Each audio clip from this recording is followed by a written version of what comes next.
할렐루야. 아멘. 2024년 고난주간이 시작되었습니다. 이 한 주간 동안도 우리 주님의 고난과 또 십자가의 죽음, 또 그 의미를 깊이 묵상하면서 또 하나님 앞에 나아갈 수 있기를 소망합니다. 우리 다 같이 사도신경으로 우리의 신앙을 고백하겠습니다.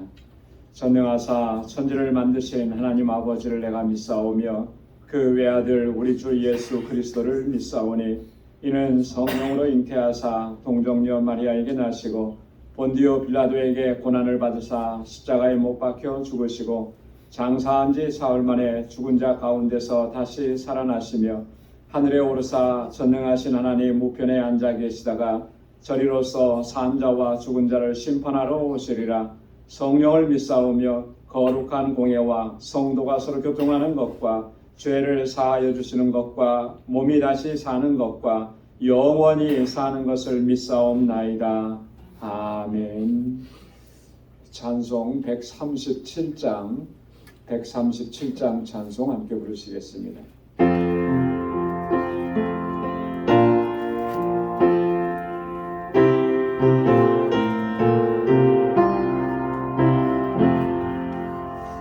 놀랍다 주님의 은혜 우리의 죄를 속하시려 갈보리 십자가 위에서 어린 양 보혈을 흘렸네.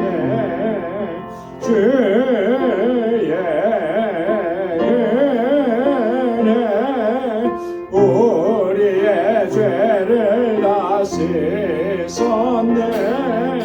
주의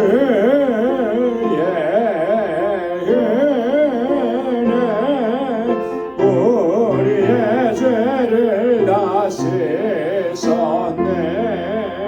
죄악은 성난 파도 같이 우리 영혼을 위협하나 헤아릴 수 없는 주네. 십자가에서 나타냈네. 주의 은혜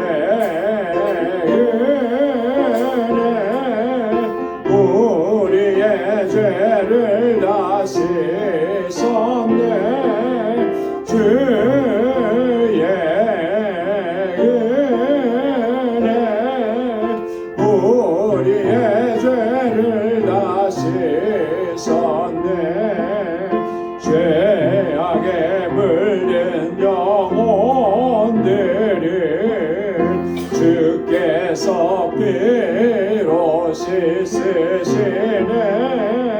지금도 흐르는 그 피에 눈보다 더 희게 씻으라. 주의 은혜 우리의 죄를 다 씻었네. 주의 은혜 우리의 죄를 다 씻었네. 이해할 수 없는 그 은혜를 믿는 자에게 거저주네. 영되어 주 앞에 나와서 거짓죄 말고 못 받아라. 주의 은혜 우리의 죄를 다 씻었네. 주의 은혜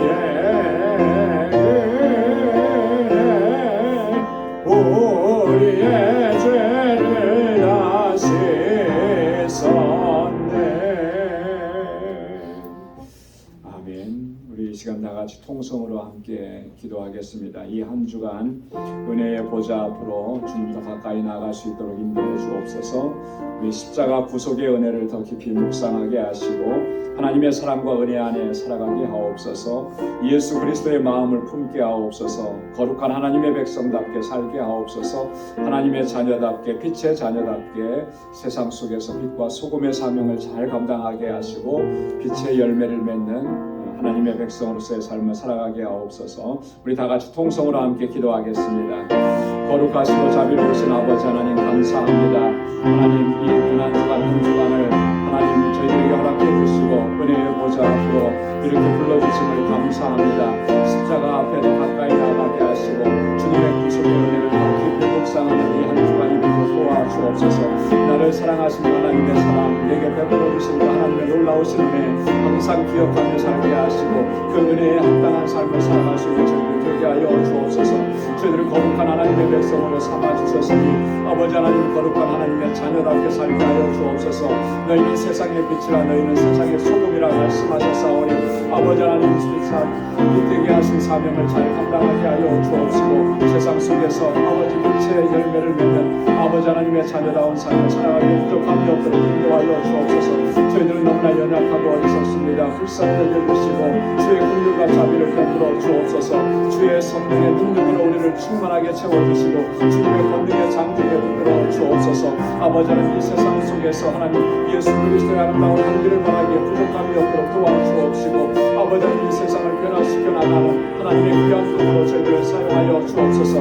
우리 방주교회를 든든하게 세우시고 하나님의 귀하신 역사에 아름답게 쓰임받는 믿음의 공동체가 되도록 인도하여 주옵소서. 오늘도 저희들을 주님의 말씀 앞에 세워주셔서 주신 말씀으로 하나님 새롭게 주님 앞에 결단하고 아버지 하나님의 거룩하신 뜻을 이루어가는 복된 삶을 살아가는 아버지 하나님 이 한 주간이 되도록 인도하여 주옵소서. 주님 함께 하실 줄로 믿습니다. 감사합니다. 모든 영광 주님께 올려드립니다. 예수님의 이름으로 기도드리옵나이다. 아멘. 오늘 이 시간 묵상할 하나님의 말씀입니다. 빌립보서 2장 5절에서 11절까지 말씀입니다. 빌립보서 제2장 5절에서 11절 한 절씩 교독하겠습니다. 너희 안에 이 마음을 품으라. 곧 그리스도 예수의 마음이니 그는 근본 하나님의 보시으나 하나님과 동등됨을 취할 것으로 여기지 아니하시고 오히려 자기를 비어 종의 형체를 가져 사람들과 같이 되었고 사람의 모양으로 나타나셨음에 자기를 낮추시고 죽기까지 복종하셨으니 곧 십자가에 죽으십니다. 이러므로 하나님이 그를 지극히 높여 모든 이름 위에 뛰어난 이름을 주사 하늘에 있는 자들과 땅에 있는 자들과 땅 아래 있는 자들로 모든 무릎을 예수의 이름에 꿇게 하시고 다 함께요. 모든 입으로 예수 그리스도를 주라 시인하여 하나님 아버지께 영광을 돌리게 하셨느니라. 아멘. 할렐루야. 할렐루야. 이번 한 주간 고난 주간입니다. 주님의 고난 우리가 깊이 묵상하고 특별히 이 한 주간 동안에 우리가 묵상할 그 말씀의 주제는 예수님의 마음을 품자라고 하는 것입니다. 우리 한번 따라서 해보시기 바랍니다. 예수님의 마음을 품으라. 예수님의 마음을 품으라. 예수님의 마음을 품는 것 우리 신앙생활에 있어서 너무나 중요한 거죠. 우리가 주님의 마음을 품고 우리 믿음 생활을 해나가야 되는 것입니다. 과연 우리가 얼마만큼 주님의 마음을 품고 있는지 이 한 주간 동안 우리가 좀 우리 자신도 살펴보면서 예수님의 마음을 품는다 그랬는데 그 예수님의 마음은 구체적으로 어떤 마음을 이야기하는 것인지 그리고 그것이 우리의 삶의 현장 속에서 어떻게 드러나야 하는지 이런 부분들을 같이 묵상하도록 하겠습니다. 우리 교제를 중심으로 해서 같이 말씀을 보겠는데요. 함께 보겠습니다. 예수님께서는 우리를 가리켜서 너희는 세상의 소금이라 너희는 세상의 빛이라고 말씀하시면서 너희 빛을 사람 앞에 비추게 하라고 명령하셨습니다. 여러분 우리를 가리켜서 너희는 세상의 소금, 너희는 세상의 빛이라고 말씀하신 것은요. 우리의 정체성을 말씀해 주신 거예요. 우리가 어떤 정체성을 가지고 있느냐 그리고 너희 빛을 사람 앞에 비추게 하라. 우리의 사명인 것이죠. 우리가 어떤 사명을 감당해야 하는지를 말씀하신 겁니다. 자, 그런데 우리는 빛과 소금으로 살아가지 못하고 그래서 오히려 세상의 비판과 지탄을 받는 그런 형국을 초래하고 말았습니다. 우리는 이 문제를 정말 심각하게 받아들여야 하는 것입니다. 사도 바울도 우리를 향해서 빛의 자녀들처럼 행하라. 에베소서 5장 8절로 9절에 그렇게 권고합니다. 그리고 그 빛의 열매는 모든 착함과 의로움과 진실함에 있다 그랬습니다. 여러분, 이 착하고 의롭고 진실하게 살아가야 하는 것이 오늘 그리스도인들의 삶인 것입니다. 세상 속에서 착함을 잃어버리면 안 되죠. 의롭게 살아가야 합니다. 그리스도인들이 의롭지 않다라고 하는 것은 이미 우리 정체성을 잃어버린 것과 마찬가지라고 하는 것입니다. 그래서 우리가 어떠한 열매를 맺어야 하는가? 착함과 의로움과 진실함의 열매를 맺는 저와 여러분들의 삶이 될 수 있기를 소망합니다. 계속해서 봅니다. 우리가 빛과 소금의 사명을 잘 감당하고 빛의 자녀들처럼 행할 수 있으려면 어떻게 해야 하겠습니까? 오늘 함께 봉독한 본문의 말씀은 우리가 그리스도 예수의 마음을 품어야 한다는 사실을 증거하고 있습니다. 우리가 예수님의 마음을 품지 않으면 결코 빛과 소금의 사명 감당할 수가 없고요. 우리가 예수님의 마음을 품지 않으면 빛의 자녀들처럼 살아갈 수가 없고 빛의 열매를 맺을 수가 없는 것입니다. 자, 그러면 예수 그리스도의 마음은 과연 어떠한 마음인가? 우리 한 주간 동안 살펴볼 것인데, 첫째는 용서하는 마음. 한번 따라서 해보십시오. 용서하는 마음. 용서하는 마음. 여러분, 사람은 다 불완전한 존재입니다. 그래서 누구나 다 실수하고 또 잘못을 범합니다. 죄 없는 사람 한 사람도 없고요. 허물이 없는 사람 없고, 완전한 사람 이 세상에 한 사람도 없습니다. 그래서 그런 말도 나왔죠. 털어서 먼지 안 나오는 사람 없다. 그죠? 털어서 먼지 안 나는 사람이 있겠습니까? 다 이렇게 살피면 다 잘못이 있는 거예요. 그게 감추어지고 숨겨진 것뿐이지, 드러나지 않은 것뿐이지, 다 그 허물과 죄가 있고 불완전한 게 우리의 인간이라고 하는 것입니다. 누구나 다 허물과 잘못이 있다라고 하는 것은 뭘 얘기하는 것이겠습니까? 그것은 누구나 다 용서가 필요하다라고 하는 것을 의미하는 것입니다. 그래서 우리 모두는 누군가를 용서하기도 하고 또 용서를 받고 그렇게 살아가는 존재라고 하는 것입니다. 여러분, 우리 그리스도인들이 세상 사람들과 특별하게 구별되는 점이 몇 가지가 있는데 그 중에 하나가 뭐냐면 용서라고 하는 거예요. 우리가 상대방의 잘못을, 허물을 용서해 줄 때 바로 그곳에서 예수 그리스도께서 주시는 새 생명의 역사가 일어나게 된다라고 하는 사실을 우리가 기억해야 합니다. 여러분, 누군가의 잘못을 지적하고 판단하고 비판하고 이래서 사람이 바뀌어지고 그래서 어떤 변화가 일어나는 게 결코 아닌 거예요. 용서할 때, 진정으로 용서할 때 변화가 일어나게 되는 것입니다. 새 생명의 역사가 일어나게 되는 것입니다. 용서하는 마음을 갖기 위해서 우리가 첫 번째로 기억해야 될 것이 뭐냐면 용서는 선택이 아니라 의무라고 하는 거예요. 선택이라고 하는 것은 뭡니까? 내가 하고 싶으면 하고 뭐 하기 싫으면 안 하고, 이게 선택이잖아요. 그러나 용서는 그렇게 할 수 있는 게 아니라고 하는 거예요. 용서는 의무예요. 의무. 여러분, 우리가 누군가를 용서하죠. 다들 용서 경험이 있을 거예요. 그죠? 누군가를 용서했습니다. 그런데 그 용서의 내용을 한번 좀 살펴보십시오. 어떤 용서였는가? 거의 대부분은 다 선택적 용서였을 겁니다. 그래서 누군가는 용서하는 게 쉬워요. 누군가는 잘못해도 그냥 그 잘못조차도 이쁘게 보인단 말이죠. 그래서 용서가 쉽습니다. 근데 누군가는 용서가 안 돼요. 죽어도 용서가 안 되는 거예요. 그래서 예전에 뭐 이렇게 드라마나 뭐 이런 거 보면은 그런 표현 많이, 내 눈에 흙이 들어가도 그 사람은 절대로 내가 용서 못해. 그런 경우들이 있잖아요. 그죠? 누군가는 그렇게 용서가 안 되는 거예요. 이게 우리가 용서한다고 해서 나름대로는 우리가 나도 용서했어 하지만 그게 굉장히 선택적이라고 하는 거예요. 근데 사실은 우리의 용서는 선택적이 되면 안 돼요. 왜냐하면 그건 의무이기 때문에. 왜 의무라고 얘기하는 것이겠습니까? 오늘 말씀을 살펴보겠지만 주님의 명령이기 때문에 그런 것입니다. 우리 계속해서 보도록 하겠습니다. 용서는 우리 그리스도인들의 마땅한 도리입니다. 그런데 문제는 용서가 쉽지 않다는 데 있습니다. 용서는 인간관계의 최상의 기술이라고 그렇게 얘기합니다. 그래서 사람을 얻는 놀라운 지혜라고 얘기합니다. 그런데 용서하는 만큼 뼈아픈 뼈를 깎는 그런 아픔을 수반하게 되는 거예요. 나에게 고통을 안겨주고 사무치는 원한을 남겨준 사람을 용서하고 그 사람의 손을 다시 붙잡아주는 일이 어찌 그게 쉬운 일이겠습니까? 그래서 우리는 잘 알죠. 머리로는 그걸 잘 알지만 삶으로는 실천하지 못하는 경우가 너무나 많은 것입니다.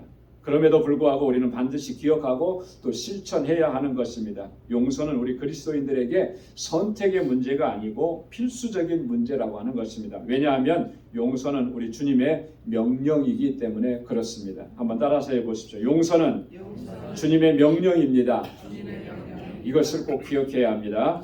마가복음 11장 25절 다 함께요. 서서 기도할 때에 아무에게나 혐의가 있거든 용서하라. 그리하여야 하늘에 계신 너희 아버지도 너희 허물을 사하여 주시리라 하셨더라. 아멘. 우리가 기도할 때 꼭 빠지지 말아야 되는 거 뭐예요? 누군가의 허물, 나를 향해서 누군가가 잘못하고 나를 힘들게 하고 이렇게 했던 사람들을 용서하는 기도를 해야 돼요. 그래야만 어떻다는 거예요? 하나님이 그를 용서해 주신다는 게 아니고 누구를 용서해 주는 거예요? 나를 용서해 주시는 거예요. 내가 용서함을 받는 거예요. 자, 또 보겠습니다. 마태복음 18장 21절 22절 다 함께요. 그때에 베드로가 나와 가로되 주여 형제가 내게 죄를 범하면 몇 번이나 용서하여 주리이까? 7번까지 하오리이까? 예수께서 가라사대 내게 이르노니 7번뿐 아니라 70번씩 7번이라도 할지니라. 아멘. 7번 용서하면 7이라고 하는 숫자 완전수예요. 베드로는 그 정도 하면은 충분하게 용서한 거 아니겠습니까? 했지만 예수님은 뭐라고 말씀하십니까? 70번씩 7번이라도 그렇게 하라. 70번씩 7번이라도. 여러분 우리가 누구를 용서할 때 한 번, 두 번 정도는 용서하죠. 그죠? 많이 하면은 3번, 4번 정도는 용서해요. 근데 7번까지 아니 70번씩 7번까지 우리가 용서해 본 경험이 있나요? 거기까지 가지도 못하죠. 7번까지도 안 가요. 뭐 그 전에 이미 우리는 뭘 합니까? 절교를 하죠. 더 이상 안 만나는 거예요. 그죠? 안 만나는 거예요. 저런 사람은 절대로 내가 같이 할 수 없다. 그렇게 해버리는 거예요. 우리가 그렇게 하는 거예요. 근데 그런 우리를 향해서 주님께서 뭐라고 말씀하십니까? 70번씩 7번이라도 용서하라. 여러분 기억하십시오. 내가 누군가를 용서했을 때 그 용서는 다 나에게로 돌아오는 거예요. 주님이 나를 용서해 주시는 거예요. 주님이 그래서 용서하라라고 하는 것은 그 사람을 위한 것이 아니라 나를 위하신 주님의 명령이라고 하는 사실 우리가 꼭 기억해야 할 줄로 믿습니다. 자, 두 번째로 우리가 용서할 때 꼭 기억해야 되는 것은 이런 거예요. 우리를 용서해 주신 하나님을 바라봐야 하는 것입니다. 내가 받은 용서를 기억해야 하는 거예요. 내가 받은 사죄의 은총을 기억해야 한다라고 하는 것이죠. 주님께서 우리에게 용서를 베풀라고 하시는 것은 우리가 하나님의 용서를 받은 존재들이기 때문에 그렇습니다. 우리는 씻을 수 없는 죄를 지었지만 하나님은 우리를 불쌍히 여겨주시고 긍휼을 베풀어 주시고 우리의 모든 죄를 용서해 주신 것입니다. 주님께서 우리를 용서해 주셨는데 모든 죄를 다 용서해 주셨잖아요. 근데 우리를 용서해 주실 때 주님은 말씀으로만 용서를 선언해 주신 게 아니에요. 내가 너를 용서하노라, 내 죄를 사하노라 이렇게 말씀으로만 하신 게 아니라는 것이죠. 어떻게 우리를 용서해 주셨습니까?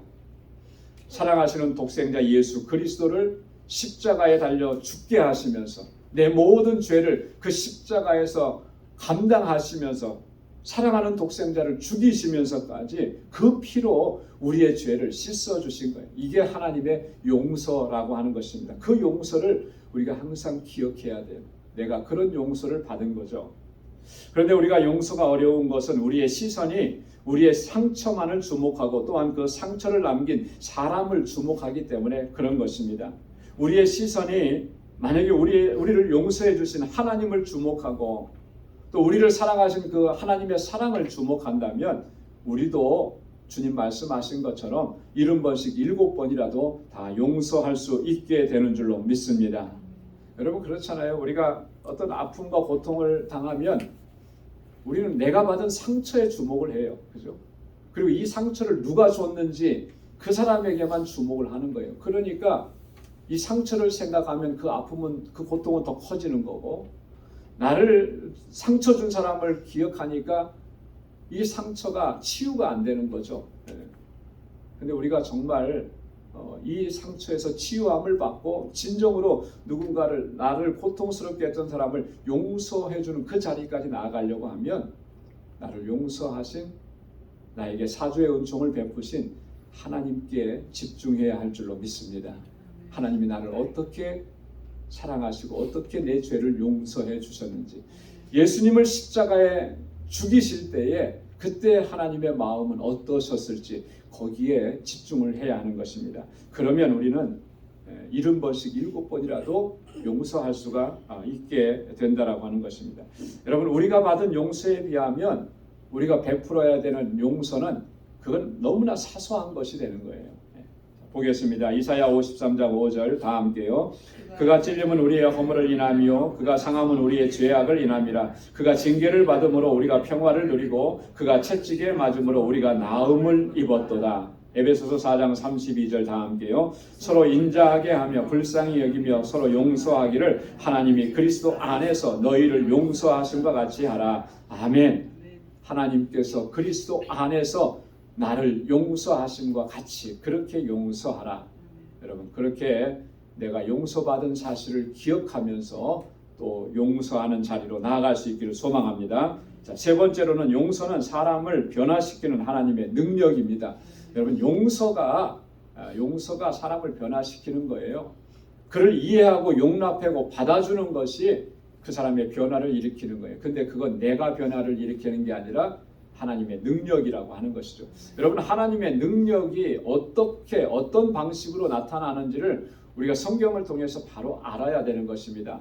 하나님께서 능력을 베푸시는 원칙들이 다 있다라고 하는 것이죠. 그 원칙 중에 하나가 바로 뭐예요? 용서하는 것입니다. 그래서 그 사람을 변화시켜 나아가신다라고 하는 것이죠. 계속 보겠습니다. 예수 그리스도와 그리스도인들을 핍박하던 바울이 복음을 전하는 전도자로 변화된 삶을 살 수 있었던 것은 하나님의 사랑과 용서 때문이었습니다. 그래서 사도 바울은 늘 이렇게 고백을 했습니다. 디모데전서 1장 13절로 16절이요. 다 함께요. 내가 전에는 회방자요 핍박자요 포행자였으나 도리어 긍휼을 입은 것은 내가 믿지 아니할 때에 알지 못하고 행하였음이라. 믿보다 모든 사람이 받을 만한 이 말이요 그리스도 예수께서 죄인을 구원하시려고 세상에 임하셨다 하였도다. 죄인 중에 내가 괴순이라. 그러나 내가 긍휼을 입은 까닭은 예수 그리스도께서 내게 먼저 1절 오래 참음을 보이사 후에 주를 믿어 영생 얻는 자들에게 본이 되게 하려 하심이니라. 아멘. 바울이 고백합니다. 그 전에 옛날에는 내가 회방자였고 핍박자였고 포행자였다라고 하는 거죠. 그렇죠. 예수 믿는 사람들을 얼마나 정말 핍박했습니까?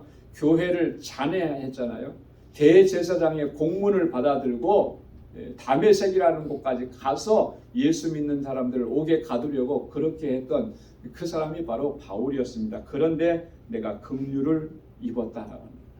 내가 하나님의 자비를 입고 용서함을 받았다라고 하는 거예요. 예수 그리스도께서 이 죄인을 구원하시기 위해서 이 세상에 오셨다라고 하는 사실을 그가 깨달은 것입니다. 나는 죄인 중에 괴수인데 내게 이렇게 긍휼을 베풀어 주시고 사죄의 은총을 베풀어 주셨다. 그래서 바울이 변화된 거 아니에요. 그죠? 핍박자에서 복음을 전하는 사람으로 바뀌어진 거 아닙니까?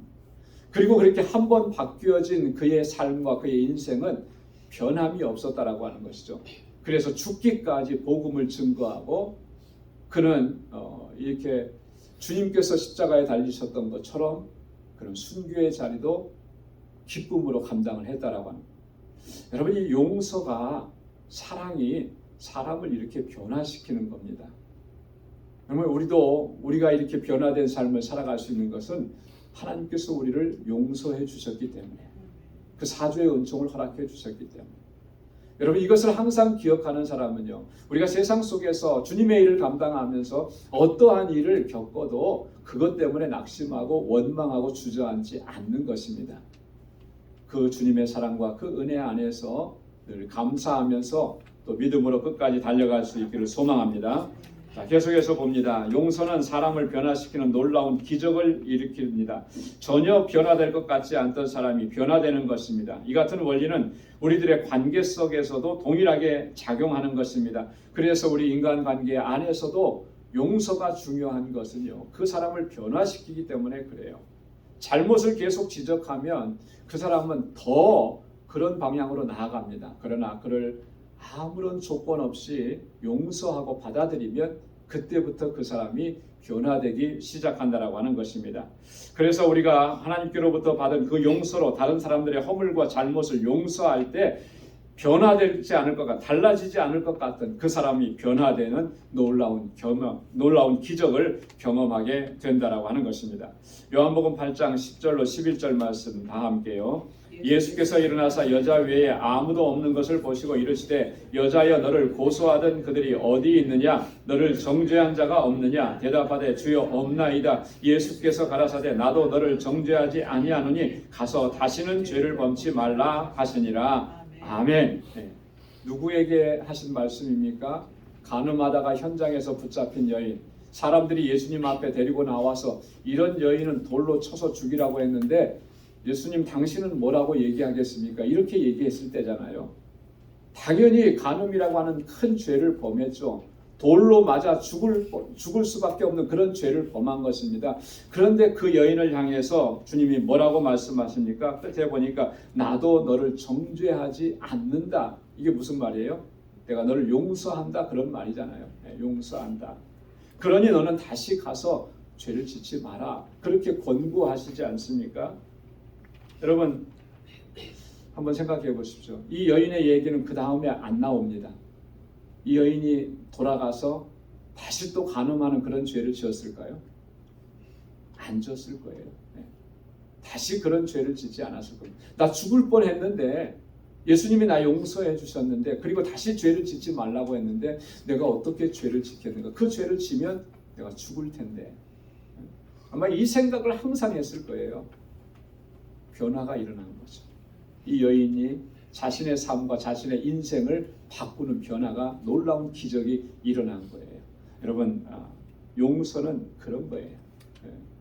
사람을 변화시키는 하나님의 능력이 그 안에서 역사하게 되는 줄로 믿습니다. 우리가 다 그렇게 변화되었고 이제 우리의 삶 속에서 우리와 관계되는 사람 그가 누구든지 그와 같은 동일한 역사가 일어날 수 있게 하기 위해서 우리 한 사람 한 사람 저와 여러분들은 용서의 사람이 되어야 할 줄로 믿습니다. 다 같이 기도하겠습니다. 거룩하신 아버지 하나님 감사합니다. 오늘 고난주간 첫 번째 날 하나님 용서하는 마음에 대해서 함께 묵상을 했습니다. 허물과 죄로 죽었던 저희들을 긍휼히 여겨주시고 우리의 모든 허물과 죄를 사해 주시고 용서해 주시고 하나님의 거룩한 백성으로 살아가게 하신 우리 주님의 그 놀라우신 은혜와 사랑 하나님 늘 기억할 수 있도록 도와주옵소서. 그래요 우리의 삶 속에서 하나님 아직까지도 용서하지 못했던 사람을 용서할 수 있게 하여 주옵시고 하나님 그래서 우리의 삶에도 변화가 일어나고 그 사람의 삶에도 변화가 일어나는 하나님의 놀라우신 역사를 경험하고 체험할 수 있도록 우리에게 은총을 베풀어 주옵소서. 우리 방주의 권속들 오늘 이 하루의 삶을 살아갈 때도 주님의 이 놀라우신 사죄의 은총을 기억하며 감사하며 하나님의 거룩하신 뜻에 순종하며 믿음으로 살아가는 우리 모두가 될 수 있도록 인도하여 주옵소서. 이제는 우리 주 예수 그리스도의 무한하신 은혜와 하나님 아버지의 크고 놀라우신 사랑과 성령의 위로와 교통 충만하심의 역사가 주님의 용서하심을 기억하고 늘 감사하며 주님의 뜻대로 순종하며 살아가기로 결단하는 우리 방주의 모든 믿음의 권속들 저들의 삶 가운데 이제로부터 영원까지 함께 하시기를 간절히 축원하옵나이다. 아멘.